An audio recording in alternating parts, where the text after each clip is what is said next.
Eh, Comentábamos la vez pasada que en la primera parte, los primeros 7 versículos del libro de Romanos capítulo 1 es la presentación, la carta de presentación del apóstol Pablo.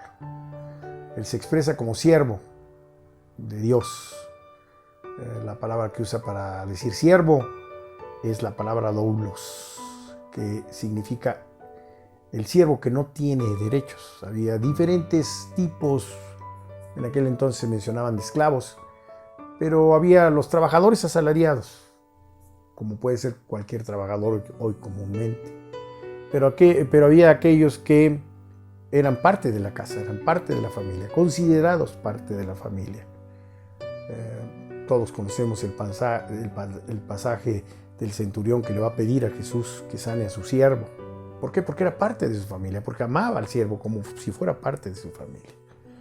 Todos recordamos aquel pasaje donde Pablo y Silas, ¿verdad?, están ahí en la cárcel y Dios abre la cárcel y el carcelero quiere matarse y dice, les invita a su casa. Y cuando habla de la casa del carcelero, habla justamente no solamente de su familia natural, sino de los siervos también. Venimos, ¿verdad?, a la casa de Cornelio en el libro de los Hechos, donde se recibe por primera vez la llenura del Espíritu Santo entre los gentiles.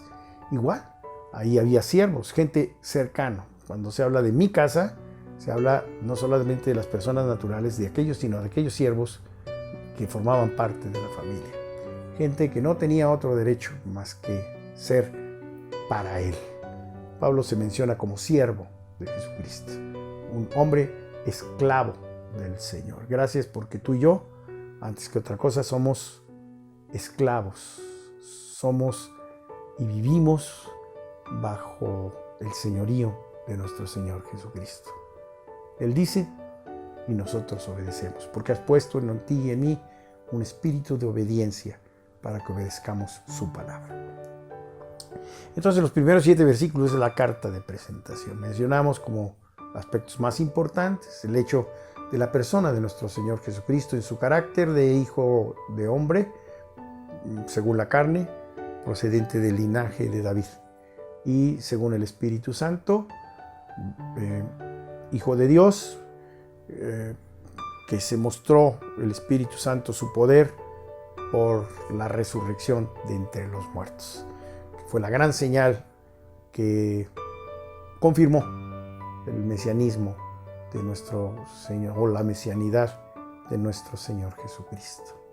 Habla también en esta carta de presentación, en los primeros 7 versículos, de que el apóstol Pablo es llamado personalmente por Jesús para llevar el evangelio o estas buenas noticias a todo el mundo.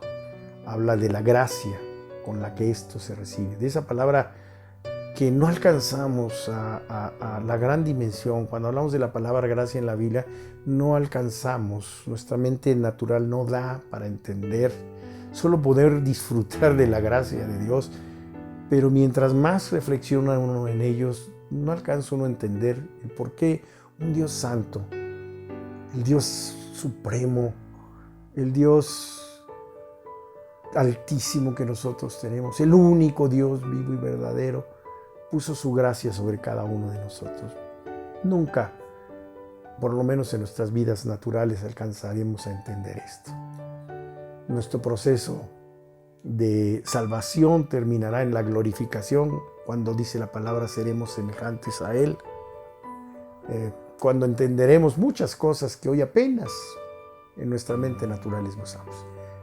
Pablo se expresa de esta manera diciendo que el apostolado lo ha recibido por medio de la gracia para obediencia, para que vaya y predique a las naciones, a los llamados a ser de Jesucristo, entre ellos obviamente los romanos, y desde luego usted y yo en el año 2020.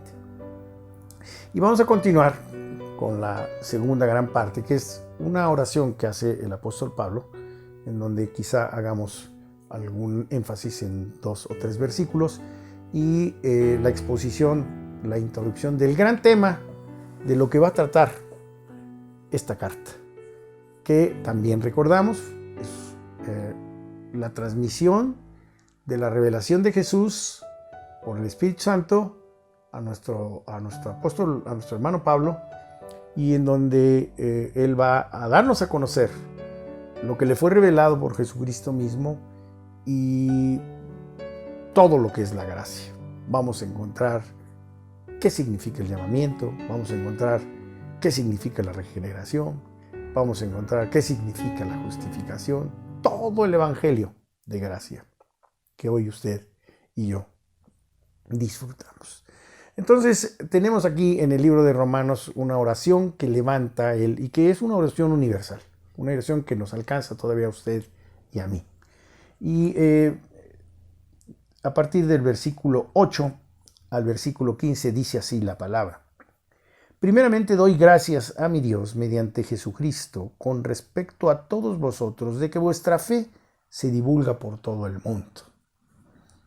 Obviamente es una iglesia que trasciende, que se escucha, que se suena, que hace sonar. Ahora que salgamos de la crisis, el gran reto de la iglesia es que resalte, que haga simbrar, ¿verdad?, las estructuras de nuestro país, que seamos los que trastornamos al mundo, que no seamos una iglesia confinada a los cuatro muros. Algo que nos va a enseñar la crisis es que hay mucha gente que va a estar en gran necesidad de recibir a nuestro Salvador como su Salvador. Y entonces el apóstol Pablo se dirige a esta iglesia que obviamente divulga su fe y todo el mundo le conoce. Dice, porque testigo me es Dios, a quien sirvo en mi espíritu, en el evangelio de su Hijo, de que sin cesar hago mención de vosotros siempre en mis oraciones, rogando que de alguna manera tenga al fin, por la voluntad de Dios, un próspero viaje para ir a vosotros, porque deseo veros para comunicarles algún don espiritual a fin de que seáis confirmados. Esto es para ser mutuamente confortados por la fe que nos es común a vosotros y a mí. Pero no quiero, hermanos, que ignoréis que muchas veces me he propuesto ir a vosotros, pero hasta ahora he sido estorbado, para tener también entre vosotros algún fruto como entre los demás gentiles. A griegos y a no griegos, a sabios y a no sabios, soy deudor. Así que en cuanto a mí, pronto estoy a anunciaros el evangelio también a vosotros que estáis en Roma. Habla de la oración de Pablo, en donde quiero hacer énfasis en dos aspectos que son muy relevantes para nosotros hoy. Es una oración fresca, que es para ti y para mí. Porque deseo verles para compartirles algún don espiritual a fin de que seáis confirmados. Y versículo 12 dice, esto es para ser mutuamente conformados por la fe, o confortados por la fe que nos es común a vosotros y a mí. Cuando en clases pasadas observábamos la bendición de la gracia de Dios en cuanto a la iglesia, decíamos que una ventaja añadida a las bienaventuranzas de nuestro Señor Jesucristo era que, aparte de lo dichoso que seríamos, de lo bienaventurado, de lo bendecido que somos por pertenecer a nuestro Señor, recibimos algunas cosas adicionales, y entre esas cosas adicionales está la convivencia, la forma de llevarnos entre nosotros. Desde luego la iglesia está en el plan de Dios. Tú y yo hemos sido bautizados por el mismo Espíritu en el cuerpo, en un mismo cuerpo. Es el Espíritu Santo el que nos sumerge. La iglesia no tiene una posición secundaria, no es como ahora muchos la entienden. Y que debo reconocer que es un problema hablar de la iglesia hoy, porque la iglesia se toma como el centro de conferencias, como el centro de convivencia. Algunos ya no les interesa ir a la iglesia porque puede estar cómodamente sentado en su televisión viendo al evangelista famoso o al predicador famoso, y puedo mandar incluso hasta mis ofrendas o mis diezmos por correo y no entrometerme en asuntos de la iglesia. Y no, sin duda, quedan algunos comentarios por ahí de alguien que dice, bueno, yo quiero a Cristo, pero no quiero saber nada de los cristianos, porque puedo amar a Dios con todo mi corazón, pero con los cristianos he tenido una serie de privilegios. Sin duda, esto es una realidad de nuestras vidas. Pero aquí el apóstol Pablo, en los versículos, vea usted qué es lo que le motiva a él a ir a Roma. Y dice aquí en el versículo 11, porque deseo veros para comunicarles algún don espiritual a fin de que seáis confirmados. ¿Cuál es el propósito de que nosotros estemos reunidos hoy? Pues comunicándonos un don espiritual. Le doy gracias a Dios en lo personal por el privilegio de poder yo dirigirles a ustedes estas palabras. Sin duda habrá personas 20,000 veces más capaz que uno. Uno en su limitación humana hace lo que uno humanamente puede, pero realmente dentro de nuestro corazón está el deseo de que nuestra fe, la tuya, la mía, sea confirmada.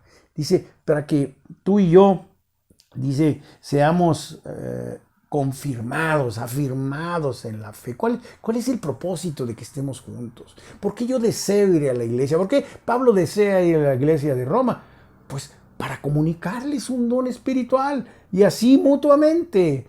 Tu don espiritual, mi don espiritual, tu crecimiento espiritual, mi crecimiento espiritual, tu testimonio, mi testimonio. Esto es lo que hace en la iglesia que tú y yo crezcamos. Yo no concibo un creyente que pueda crecer en Jesucristo si no tiene una vida participativa en el cuerpo de Cristo, porque Dios ha dado un don espiritual a tu vida y a mi vida para que sean compartidos. Esto que estoy haciendo, y por favor, no se piense que se está uno jactando de esto, humildemente lo digo, es el privilegio de poder compartir con ustedes algo que Dios nos da. Es un gran privilegio y así lo tomamos, para que usted y yo seamos confirmados en Él, afirmados sobre la roca de Él. Tu don me es necesario, mi don te es necesario, y entre todos poder hacer el cuerpo de Cristo. Pablo se los expresa claramente a los romanos. Pablo, al no haber fundado esta iglesia, no tenía un compromiso moral para estar con ellos. Podía solo escribirles y él seguir el curso de su vida. Sin embargo, más abajo, él dice que es deudor a griegos y a gentiles. Se siente con una deuda por pagar, hay algo que dar. Fíjense, cuando un hombre cristiano es movido por el Espíritu Santo, se siente como que tiene una deuda que pagar. No es por obra, se entiende, pero es algo que es necesario. Y Pablo lo expresa de esta manera. Dice, a los griegos y a los no griegos, y a los sabios y a los no sabios, a ellos soy deudor. Lo que Dios me ha dado, yo lo tengo que dar. No puedo quedarme con lo que Dios me ha dado. Triste la vida de un creyente que solamente puede llegar, y por favor no se ofenda a nadie, solamente a guardar un lugar en el espacio y salir y entrar y evitar el tener contacto con el hermano de al lado, con el hermano de frente, o con el pastor, o con el siervo de la alabanza, porque la realidad es que no estamos comunicando nada. Y Pablo nos anima en este sentido a participar de esto. Y aquí, más adelante, en el versículo 12, lo ratifica, lo confirma. Esto es para ser mutuamente confortados por la fe que nos es común a ustedes y a mí. Para eso es la iglesia, para ser confortados, para ser exhortados, para que tú y yo nos ayudemos a crecer. Efectivamente, yo no sé qué haría sin la iglesia, no sé qué haría sin una vida de iglesia. Tantas veces he escuchado a aquellas personas que dicen, no, el Señor me mandó, yo no pertenezco a ninguna iglesia. El Señor me mandó a predicar el Evangelio y yo no puedo estarme en un lugar. No es la posición de un verdadero cristiano.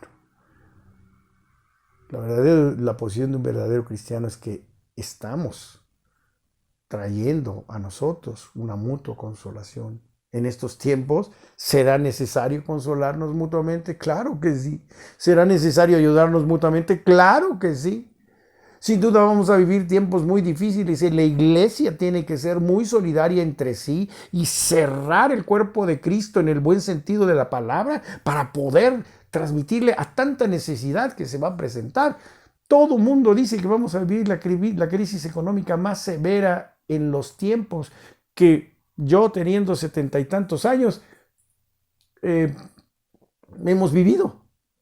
Y vaya que hemos pasado crisis, y se habla de una crisis severa. ¿Necesitaremos ayudarnos? ¿Necesitaremos confirmarnos? ¿Necesitaremos exhortarnos? ¿Necesitaremos consolarnos? Pablo siente la necesidad a distancia de ir a Roma para verlos, para comunicarles su don espiritual y para que mutuamente sean confortados. Vean ustedes la importancia que Pablo le da a su ministerio, lo que Dios le ha dado y cómo tiene que compartirlo.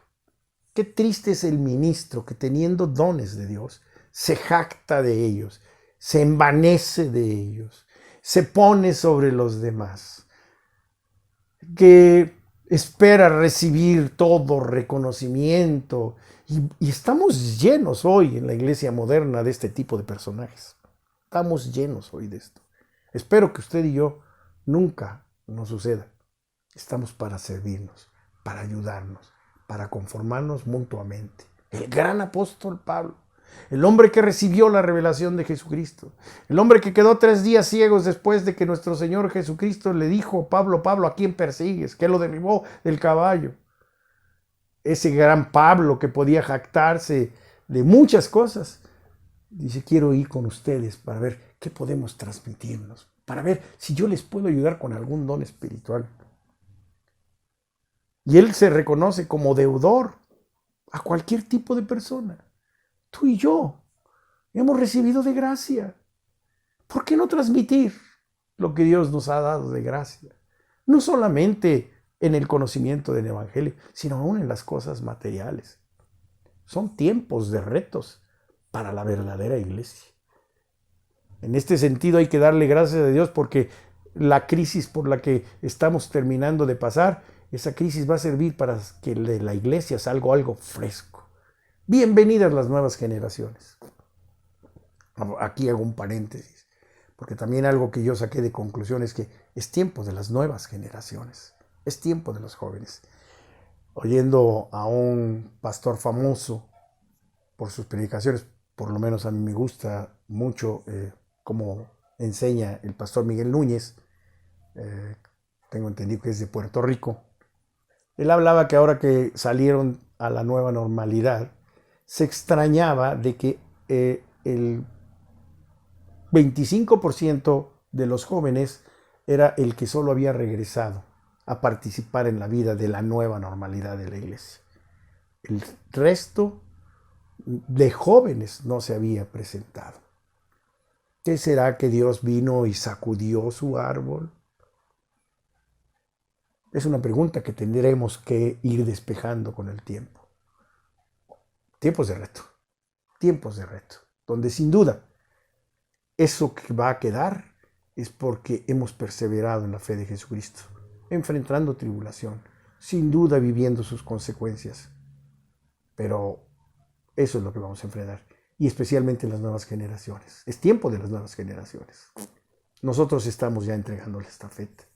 En un caso personal, en mi caso, con el pastor Carlos, la nueva generación.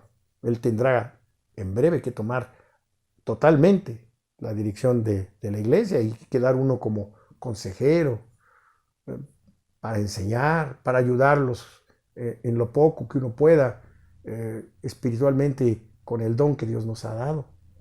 Pero las nuevas generaciones tendrán que ser nuestro relevo. A las nuevas generaciones dones para que vengan y se conforten entre sí. Expone, y aquí empieza lo interesante, diría yo.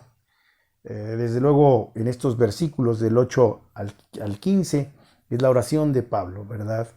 En donde, bueno, les dice por qué no ha podido llegar con todo el deseo que él tiene a ellos, pero manifiesta que desea estar pronto para compartir su evangelio. Y entonces empieza a presentar su evangelio. Y en estos 2 versículos son versículos trascendentes. 2 versículos que cambiaron la vida de un hombre, del gran reformador, al cual le debemos tú y yo, ¿verdad? El hecho de haberse enfrentado a aquel gran sistema papal que dominaba naciones, que controlaba reinos enteros. en donde solo la voz del papado se oía, en donde la religión se había contaminado tanto que se había desviado del Evangelio. Y Lutero, un hombre tocado por Dios, un hombre que buscaba ser recto delante de Dios y que en algún momento de su vida llegó incluso a decirlo, amo a Dios, pero también lo odio porque por más que yo hago no puedo satisfacer sus demandas, creyendo que lo que él hacía como religioso podía agradarle, y llegando como conclusión siempre al final es que a pesar de que hago lo más extremo, no puedo satisfacer las necesidades de este gran Dios. Humanamente no podemos satisfacer las necesidades ni las demandas de este gran Dios que tenemos. Un Dios santo que es demandante.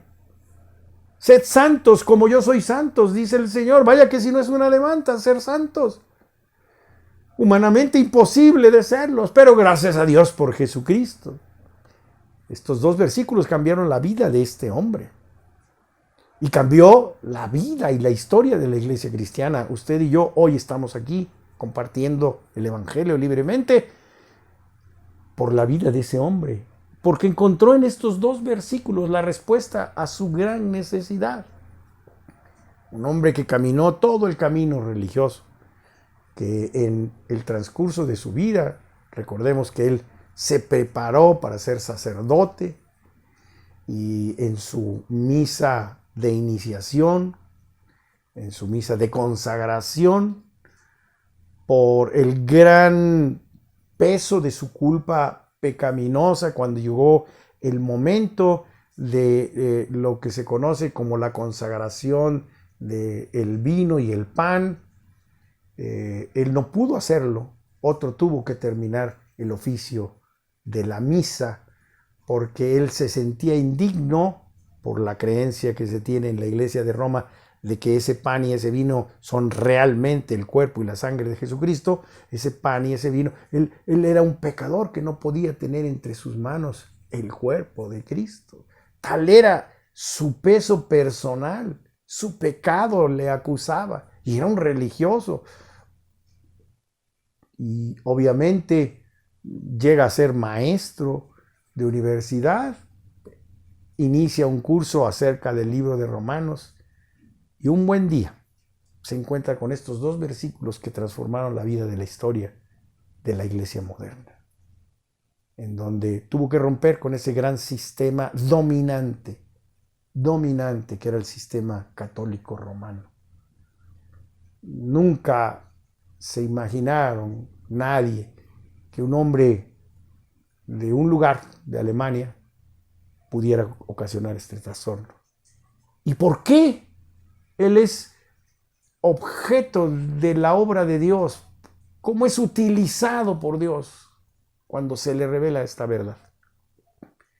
Es interesantísimo a lo que él se tiene que enfrentar.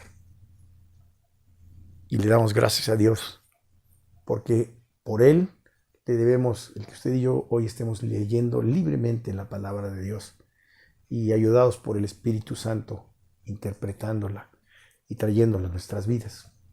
Estos dos versículos son la presentación del gran tema. ¿De qué se va a tratar el libro de Romanos? Vamos al versículo 16 y 17. Interesante.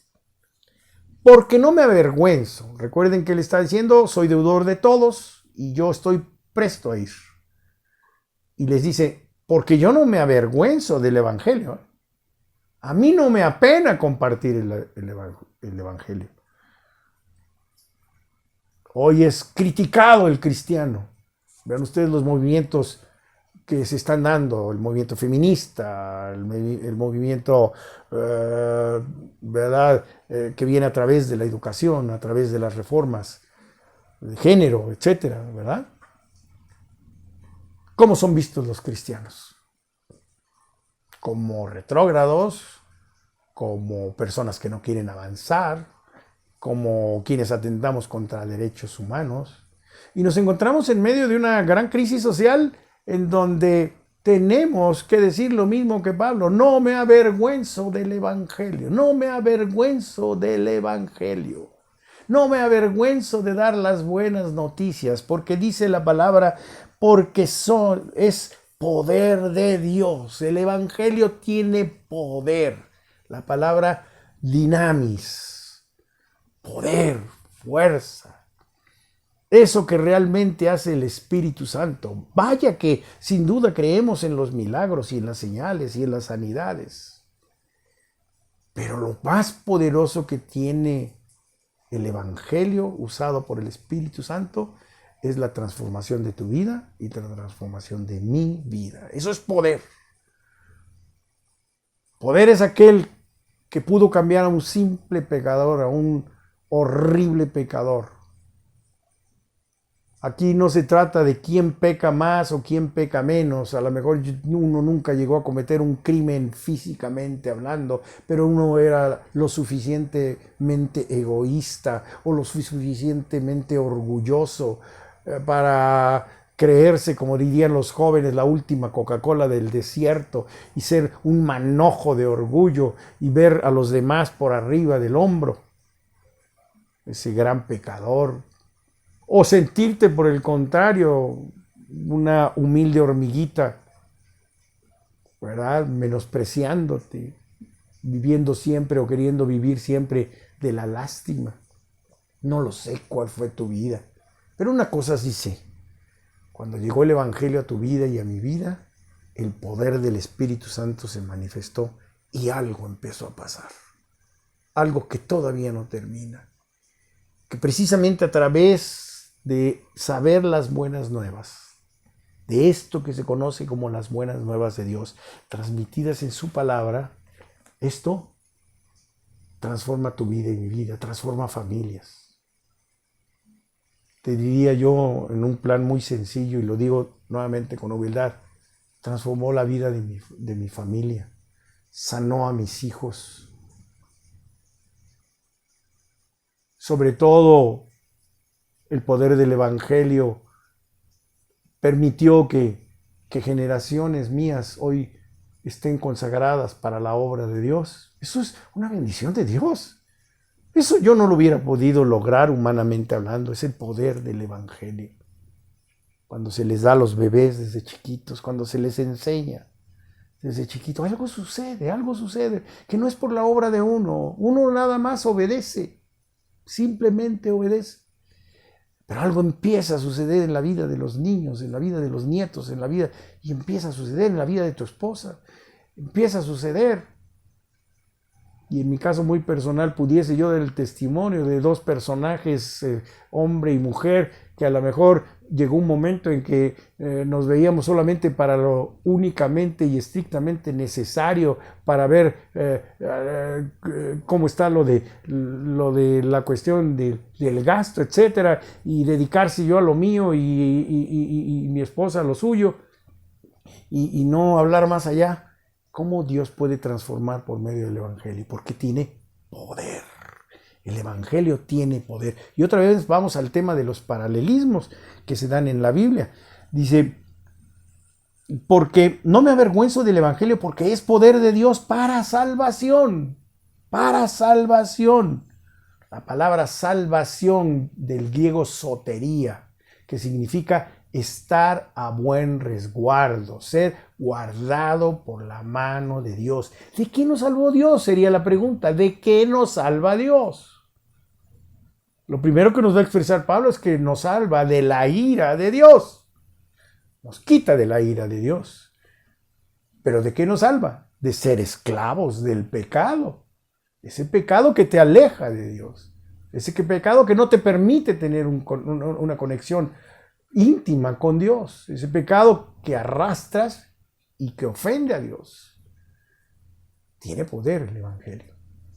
La salvación implica salvarnos de todo esto, salvarnos de nuestra vida, La palabra de Dios en Efesios dice que éramos muertos, estábamos muertos, pero Él nos dio vida.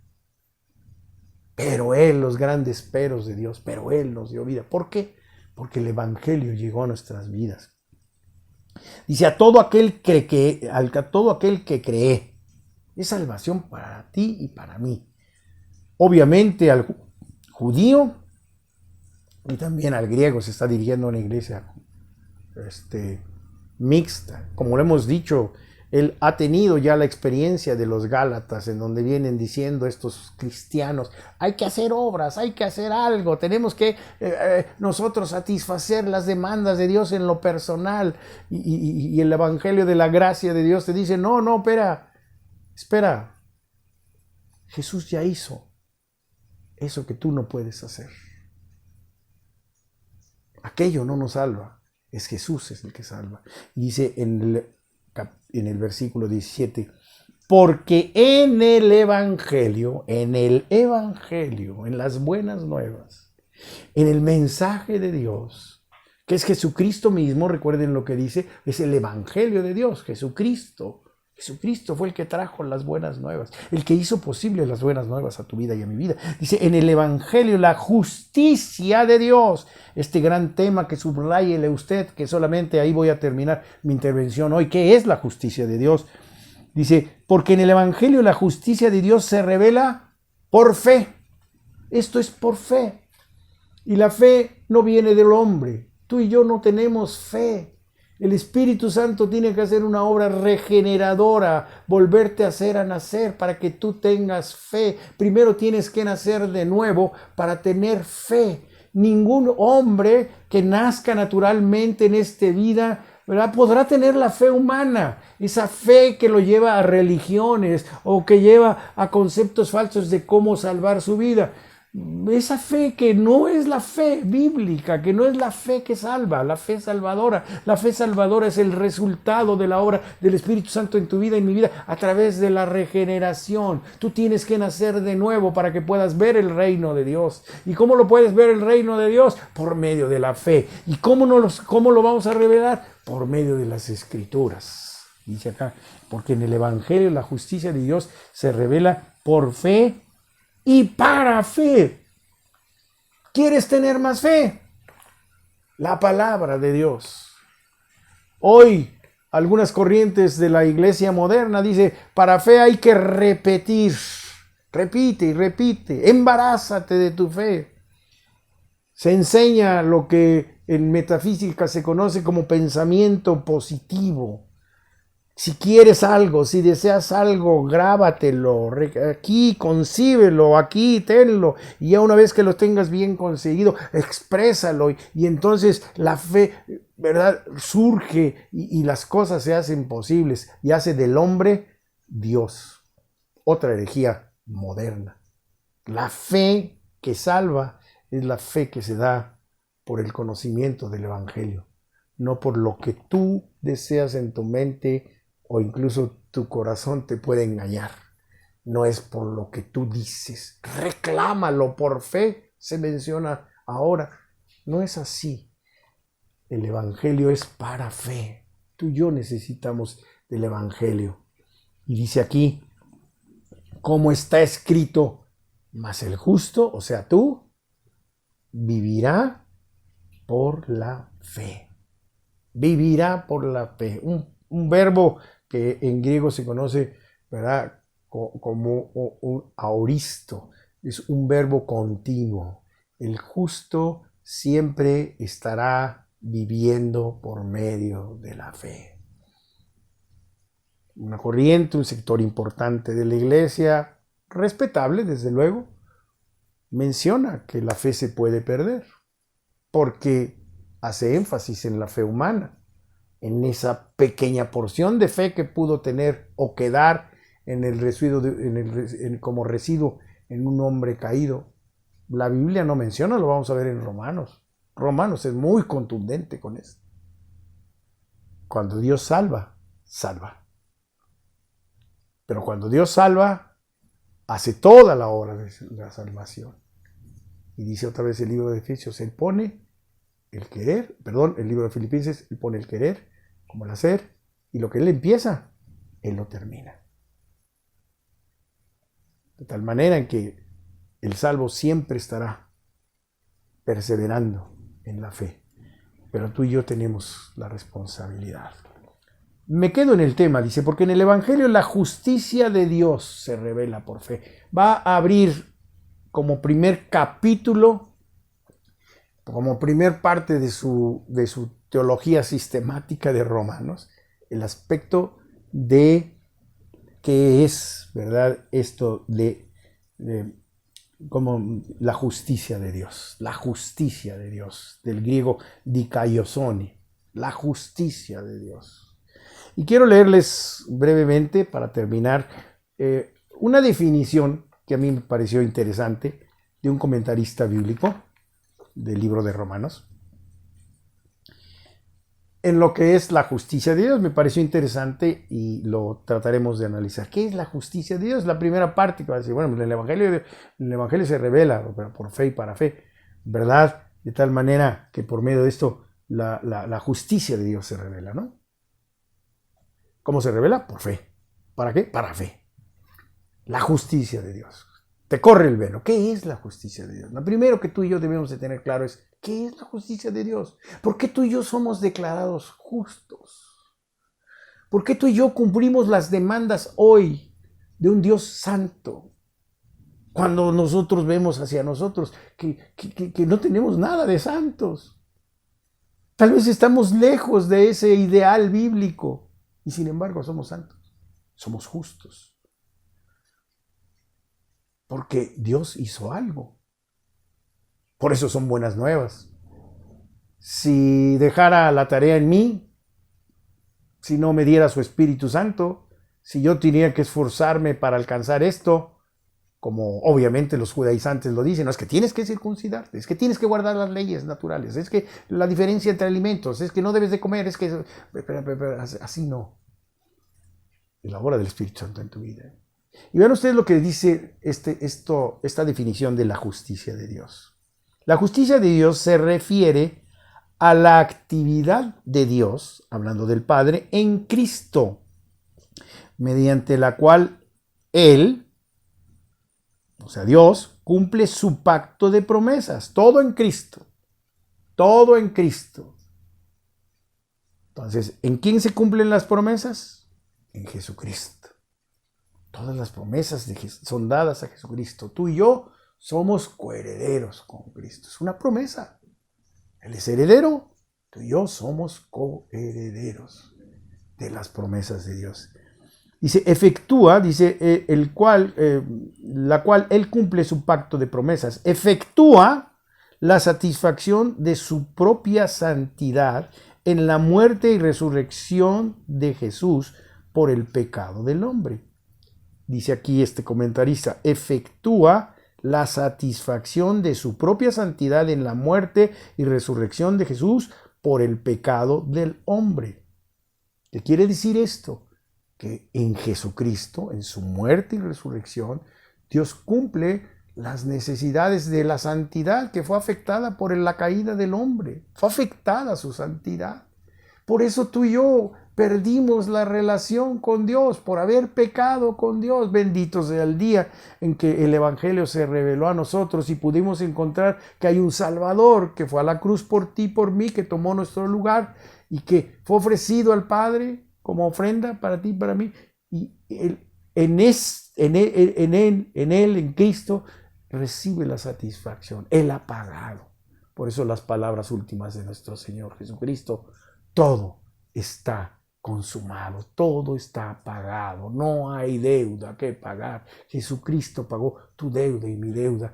Dios el Padre quedó satisfecho en sus demandas. Esa es la justicia de Dios que se cumple en Jesucristo. Dice, y nos extiende a nosotros, pecadores culpables, su perdón gratuito y completo. Nos extiende a nosotros, nos da su perdón. Dice aquí, completo. Pero algo más, nos restaura. Esto se llama justificación. Nos restaura. La palabra justicia y justo significa aquello que embona, que encaja perfectamente. Por medio de Jesús y su obra, nosotros encajamos perfectamente en el plan de Dios. Somos justos y somos justificados por Él. Por Él. No hay obra de hombre en medio de esto. es la obra de Cristo. Esa es la justicia de Dios. El primer paso es la ira de Dios, que es lo que vamos a ver en las siguientes porciones de la Biblia. La ira de Dios. Y cómo Dios satisface este tema. Y la ira de Dios es recibida por Cristo, ahí en la cruz. Por eso para ti, para mí, la cruz es el punto de victoria de nuestra vida. En la cruz ganó nuestro Señor la victoria para nosotros, porque nos pacificó con el Padre, porque nos restauró en nuestra relación con el Padre, porque la ira de Dios fue toda sobre nuestro Señor Jesús. Él recibió la ira que da sobre nosotros, que debería ser sobre nosotros. Y entonces aquí va a seguir el libro de Romanos explicándonos qué es la ira de Dios, para concluir que por más que le hagan, no hay otra forma, solo a través de la obra de Cristo, porque en el Evangelio de Dios, la justicia de Dios se revela por fe y para fe. Que Dios le bendiga, hermano, y que usted y yo hoy nos vayamos tranquilos a dormir, sabiendo que por medio de Jesús, usted y yo hoy tenemos una estrecha relación con el Padre. Somos sus hijos. Hemos sido llamados para ser sus hijos. Bendita sea la cruz y la resurrección de nuestro Señor Jesucristo.